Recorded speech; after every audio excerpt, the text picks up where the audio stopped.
സംസ്ഥാനത്ത് higher secondary പരീക്ഷയുടെ ചോദ്യപേപ്പർ ചോർന്ന സംഭവത്തിൽ ഒരാൾ അറസ്റ്റിലായി. മലപ്പുറം മേൽമുറി സ്കൂളിലെ പ്യൂൺ അബ്ദുൽ നാസറിനെയാണ് ക്രൈംബ്രാഞ്ച് സംഘം അറസ്റ്റ് ചെയ്തത്. കോടതിയിൽ ഹാജരാക്കിയ പ്രതിയെ റിമാൻഡ് ചെയ്തു.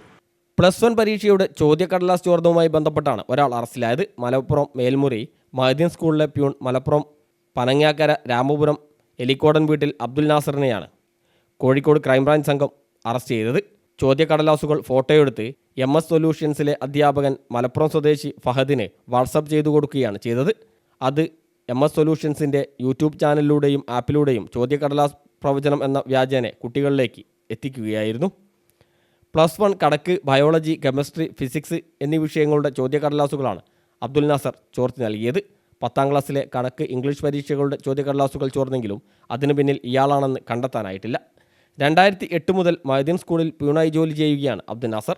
ഫഹദ് കഴിഞ്ഞ നവംബർ വരെ അവിടുത്തെ അധ്യാപകനായിരുന്നു. ഈ ബന്ധം വെച്ചാണ് ചോദ്യക്കടലാസ് ചോർത്തി നൽകിയത്. അൺഎയ്ഡഡ് സ്കൂളിലാണ് ഇയാൾ ജോലി ചെയ്യുന്നത്. പരീക്ഷയുടെ 2 ദിവസം മുമ്പ് തന്നെ ചോദ്യക്കടലാസുകൾ എത്തും.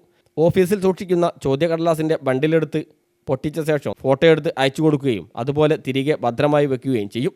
സംശയിക്കാത്ത രീതിയിൽ കൈകാര്യം ചെയ്യുന്നതിനാൽ ഇക്കാര്യം സ്കൂൾ അധികൃതരുടെ ശ്രദ്ധയിലും പെട്ടില്ല. ഇരുവരുടെയും ഫോൺ വിളികളും മൊബൈൽ ഫോണും പരിശോധിച്ചതിൽ നിന്നാണ് ക്രൈംബ്രാഞ്ച് അബ്ദുൽ നാസറിലേക്ക് എത്തിയത്. തുടർന്ന് കോഴിക്കോട് ക്രൈംബ്രാഞ്ച് ഓഫീസിൽ വിളിച്ചു വരുത്തിയ ശേഷം ഡിവൈഎസ്പി ചന്ദ്രമോഹൻ്റെ നേതൃത്വത്തിൽ അറസ്റ്റ് ചെയ്യുകയായിരുന്നു. പ്രതിയെ താമരശ്ശേരി ജുഡീഷ്യൽ 1ാം ക്ലാസ് മജിസ്ട്രേറ്റ് കോടതിയിൽ ഹാജരാക്കിയ ശേഷം റിമാൻഡ് ചെയ്തു. കഴിഞ്ഞ ഓണം, ക്രിസ്മസ് പരീക്ഷകളുടെ ചോദ്യക്കടലാസുകളാണ് ചോർന്നത്. ക്രിസ്മസ് പരീക്ഷയുടെ ചോദ്യക്കടലാസ് ചോർന്നതോടെയാണ് സംഭവം വിവാദമായത്. കേസിൽ MS സൊല്യൂഷൻസ് CEO മുഹമ്മദ് ഷുഹൈബിനെ 1ാം പ്രതിയാക്കി ക്രൈംബ്രാഞ്ച് കേസെടുത്തിരുന്നുവെങ്കിലും ഹൈക്കോടതി ഉത്തരവുള്ളതിനാൽ അറസ്റ്റ് ചെയ്യാനായിട്ടില്ല. കേസിലെ മറ്റൊരു പ്രതിയും അധ്യാപകനുമായ പാവങ്ങാട് ചാപ്പങ്കണ്ടി വീട്ടിൽ ജിഷ്ണുവും ഫഹദും നിലവിൽ റിമാൻഡിലാണ്. 3 പേരെയും ഒരുമിച്ച് ചോദ്യം ചെയ്യാനായി അടുത്ത ദിവസം കോടതിയിൽ പോലീസ് കസ്റ്റഡി ആവശ്യപ്പെടും. ന്യൂസ് ഡെസ്ക് CTV പ്രാദേശിക വാർത്ത.